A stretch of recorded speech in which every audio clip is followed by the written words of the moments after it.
नमस्कार, मी प्रतीक्षा. DNA मराठीमध्ये आपलं स्वागत. नाव घेतलं आणि अजित पवार बाजूला बसले होते. बघा, अजित पवार, एकनाथ शिंदे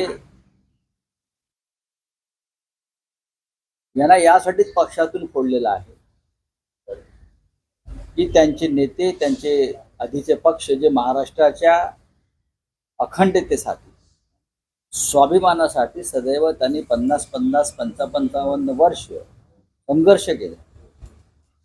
अशा नेत्यांवर हल्ले करायचे, अशा नेत्यांची बदनामी करायची, हे भाजपचं धोरण आहे आणि मोदी त्याचे सूत्रधार आहे. त्यांनी शिवसेना ह्यासाठीच फोडली. एकनाथ शिंद्यांसमोर ते ठाकरेंची बदनामी करत असतात. आणि काल अजित पवारांना शरद पवारांनी घडवून या योग्यतेपर्यंत आणलं की ते उपमुख्यमंत्री होतील आणि मोदींच्या बाजूला बसतील. ते अजित पवार शरद पवारांच्या बदनामीचं वक्तव्य थंड डोक्याने ऐकत होते. याचा अर्थ त्यांचा स्वाभिमान मेलेला आहे. आता प्रश्न राहिला नरेंद्र मोदी आणि शरद पवार केलेल्या वक्तव्याचा. ज्या नरेंद्र मोदी यांच्या सरकारनं शरद पवार यांना सामाजिक आणि कृषी क्षेत्रातील योगदानाबद्दल पद्मविभूषण हा या देशातला सर्वोच्च नागरी किताब दुसऱ्या क्रमांकाचा दिला, भारतरत्न नंतर, तेव्हा या सरकारनं भांग प्यायली होती का? पवार साहेबांना अख्खा देश नाही, जग मानतो की कृषी क्षेत्रातलं आणि सामाजिक क्षेत्रातलं त्यांचं योगदान काय आहे. भारतीय जनता पक्षाच्या नेत्यांनी, मग मोदी असतील, अमित शहा असतील किंवा अन्य कोणी असतील, जे काम पवार साहेबांनी कृषी, साहित्य, विज्ञान, शैक्षणिक या क्षेत्रात केलेले, औद्योगिक, त्याचं 1% जरी काम स्वतंत्रपणे करून दाखवावं, एक संस्था उभी करून चालवून दाखवावी, आणि मग त्यांनी महाराष्ट्रातल्या अशा नेत्यांवर टीका करा. आज त्याने शरद पवारांवर टीका केली, उद्या ते बाळासाहेब ठाकरेंवर करतील आणि एकनाथ शिंद्यांसारखे लोक हे मुंड्या हलवत बसतील, जसे अजित पवार हलवत बसले. काही वर्षापूर्वी हेच नरेंद्र मोदी बारामतीमध्ये येऊन, शरद पवार माझे राजकीय गुरु आहेत, शरद पवार यांनी मला कशी कृषी मंत्री असताना गुजरातला मदत केली, मी त्यांचं बोट धरून कसा राजकारणात आलो, हे बोलत होते. आणि आज अजित पवारांना ऐकून दाखवत होते आणि महाराष्ट्राला, देशाला सांगत होते, पहा, मी एक पक्ष फोडला आणि त्या पक्षाच्या नेत्यासमोर, त्याच्या सर्वोच्च नेत्याची मी बदनामी करतोय आणि माझं कोणी काही वाकडे करू शकत नाही. ते मराठा समाजाच्या आंदोलनावर बोलले नाहीत, ते महाराष्ट्रातल्या शेतकऱ्यांच्या आत्महत्यांवर बोलले नाहीत, त्या राज्यातल्या अनेक विषयात त्याच्यावर बोलले नाहीत, पण ते फक्त शरद पवार यांच्यावर बोलले. ज्या पवार साहेबांचा सन्मान या देशानं केला, राज्याने केला आणि जनतेने केला, ही एक विकृती आहे, त्याला विकृती म्हणतात. आणि त्या विकृतीचा अंत हा 2024 साली होईल. प्रधानमंत्री ने दौरे वाढले त्यांचे के बारे में कहा कि कृषि मंत्री रहते हुए उन्होंने कुछ काम नहीं किया. तो क्या मोदी जी ने क्या किया है? पवार साहब 10 साल इस देश के कृषि मंत्री रहे. जब वो कृषि मंत्री नहीं थे तब भी किसानों के लिए हमेशा आवाज उठाते रहे, बोलते रहे.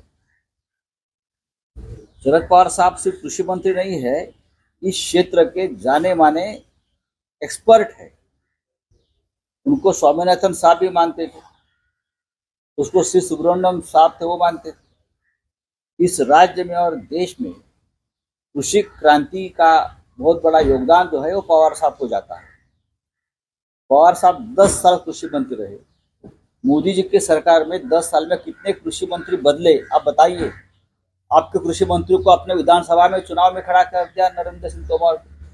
ये आपकी गंभीरता है कृषि क्षेत्र के बारे में? यही कृषि मंत्री शरद पवार जी को आपने पद्म विभूषण, ये सर्वोच्च नागरिक सम्मान दिया है, सिविल अवार्ड दिया है, ये भूल गए आप?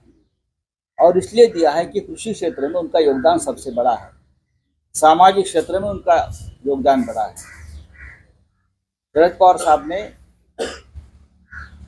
साहित्य, कल्चर, कृषि, सोशल सर्विसेज, एजुकेशन, ये सभी क्षेत्र में अपने ताकत पर काम किया है, सरकार की मदद से नहीं। आपकी सरकार होते हुए भी आपने कितनी संस्थाओं को खड़ा किया और चालू किया है, बताइए आप।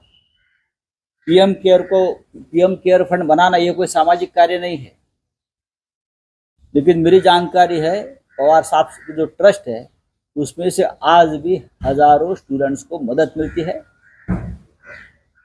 शिक्षा के बारे में, जीने के बारे में। बहुत से हजारों अनाथ फैमिली, चाहे वो भूकंप में या चाहे प्रलय में निराधार होते हैं, ऐसे बहुत से बच्चों को, सैकड़ों बच्चों को उनके ट्रस्ट के माध्यम से नया योगदान दिया जाता है। आपने क्या किया? आपने कुछ किया? आप यही बोल रहे थे ना कल तक, पवार साहब मेरे गुरु है, उनकी उंगली पकड़कर मैं राजनीति में आया हूँ। जब मैं गुजरात का मुख्यमंत्री था तो कृषि मंत्री शरद पवार साहब ने मुझे बहुत मदद किया है गुजरात के विकास के लिए। ये आपके बयान है। आपको क्या भूलने की बीमारी हो गई है क्या? अगर भूलने की बीमारी है तो आप इलाज करें। ऐसा आप देश के प्रधानमंत्री हैं, ये आपको शोभा नहीं देते, लेकिन आप यहाँ आकर महाराष्ट्र के नेताओं की बदनामी करते हो। जो राजनीतिक दल और संगठन महाराष्ट्र के स्वाभिमान के लिए लड़ते हैं, उनके नेताओं के आप पर ये कीचड़ उछालते हो, ये ठीक नहीं है। और वो भी शिंदे और मोदी, अजित पवार के सामने। उनको तो आपने इस तरह से बना दिया है कि गुलाम भी अच्छे हैं। सर, आपने कहा अजित पवार के सामने इस तरह से कहा, शरद पवार की बुराई की। अजित पवार ने मन से उठकर जाना चाहिए था। बाला साहब ठाकरे के बारे में वो बोल सकते हैं, बोल सकते हैं। आज शरद पवार साहब के बारे में बात की है और कल एक बाला साहब ठाकरे जी के बारे में इस प्रकार की बात करेंगे। आप देख लीजिए, उनको किसी के बारे में, उनके मन में रिस्पेक्ट नहीं, आदर नहीं है। ना अटल जी के बारे में है, ना आडवाणी जी के बारे में है। बस जब काम होता है तो मतलब निकाल लेते हैं। तो मराठा रिजर्वेशन पे नहीं बोले। मराठा रिजर्वेशन की बात है। इतना बड़ा महाराष्ट्र में आंदोलन चल रहा है, मोदी जी की सभा को विरोध किया वहां की शिरडी के गांव के लोगों ने। आप उनके ऊपर बात नहीं कर सकते, लेकिन आप शरद पवार के ऊपर बात करें, आप और किसी अलाना फलाने के ऊपर बात करें, आप भ्रष्टाचार के ऊपर बात करें। और सबसे बड़े भ्रष्टाचारी तो आपके मंच पर थे शिरडी में, और वो भी साईं बाबा के सामने आप झूठ बोल रहे हो। सर, ईडी की कार्रवाई लगातार जारी है। ज्योतिप्रिया मलिक जो एक कैबिनेट रैंक के मिनिस्टर हैं ममता बनर्जी के कैबिनेट में, उन्हें ईडी ने गिरफ्तार कर लिया है। अशोक गहलोत की तरफ से भी कल टिप्पणी की गई, उनके बेटे को जो सम्मन किया गया है।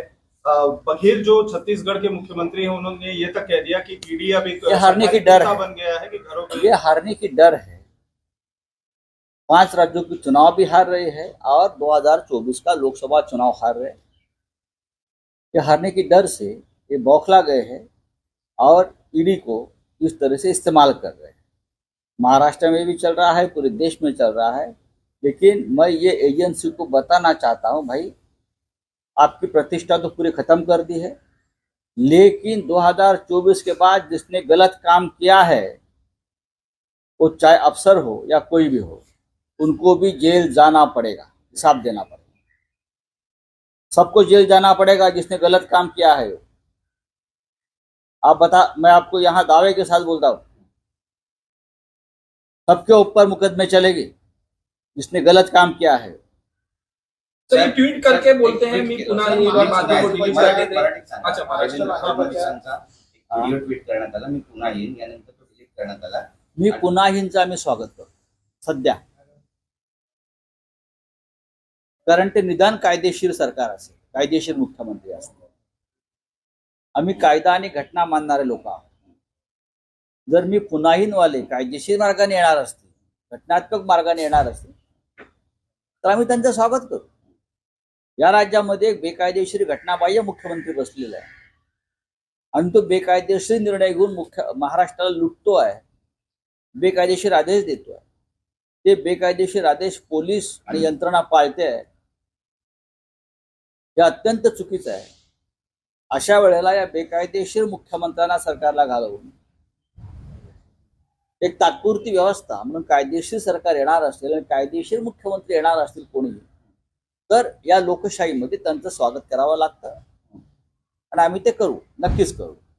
देवेंद्र फडणवीस यांच्या बाबतीत जर आपण बोलत असाल तर मला त्यांची दया येते की राज्याच्या मुख्यमंत्रीपदी राहिलेला व्यक्ती सातत्याने गेल्या 5 वर्षापासून मी पुन्हा येईन सांगतो, पण त्यांना पुन्हा येण्याची संधी मिळत नाही. फौजदाराचा हवालदार केला जातो आणि त्यांना आणलं जातं. एक बेकायदेशीर मुख्यमंत्री त्यांच्या छातीवर बसवला जातो. त्या मुख्यमंत्र्यांच्या मागे बेकायदेशीर मुख्यमंत्र्यांच्या मागे मुख्यमंत्र्यांना, खऱ्या मुख्यमंत्र्यांना फिरावं लागतं. त्याला त्यांनी तडजोड वगैरे शब्द वापरतात की आम्ही राज्याच्या व्यापक हितासाठी तडजोड केली. ही तडजोड नजून आपली नामुष्की. आपण जर मुख्यमंत्री होणार असाल पुढल्या काही काळासाठी तर नक्की आम्ही तुमचं स्वागत करू. निदान तुम्ही कायदेशीर मुख्यमंत्री असाल. तुमच्यावरती अपात्रतेची टांगती तलवार नाहीये. तुमच्यावर सर्वोच्च न्यायालयाने ताशेरे मारलेले नाहीये. त्याच्यामुळे या महाराष्ट्राला जर एक नवीन मुख्यमंत्री मिळणारच आहे आणि ते जर देवेंद्र फडणवीस असतील तर आम्ही स्वागत करू. तुम्ही म्हणताय मिळणारच आहे म्हणजे सरकार पडेल शिंदे जातील. शिंद्यांना जावंच लागेल. शिंद्यांना जावं लागेल आणि अजित पवार यांचे मुख्यमंत्री पदाचे दरवाजे बंद झालेले आहेत.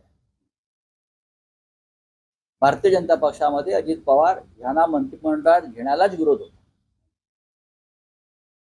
शिंदे आणि अजित पवार यांच्यामुळे भारतीय जनता पक्षाची प्रतिष्ठा आणि जनतेतलं स्थान हे धुळीस मिळालेलं आहे.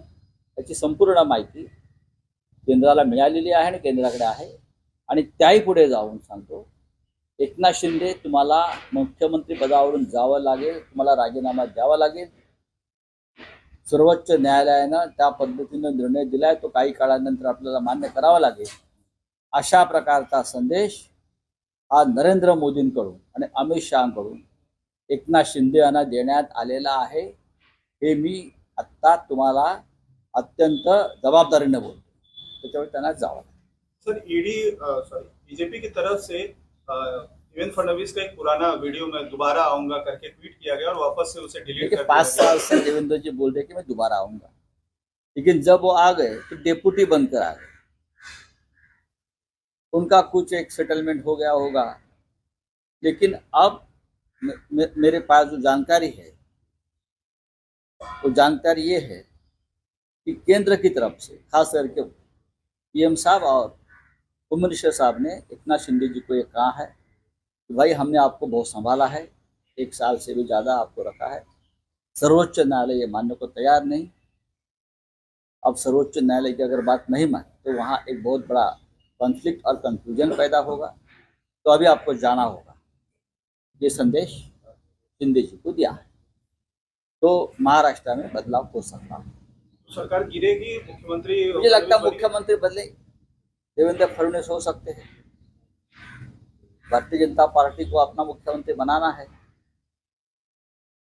शायद हो सकता है. लोकसभा चुनाव के बाद सर पहले ही होगा. आमच्या बातम्या पाहण्यासाठी आणि अपडेट राहण्यासाठी आमचं चॅनल DNA मराठीला लाईक करा आणि सबस्क्राईब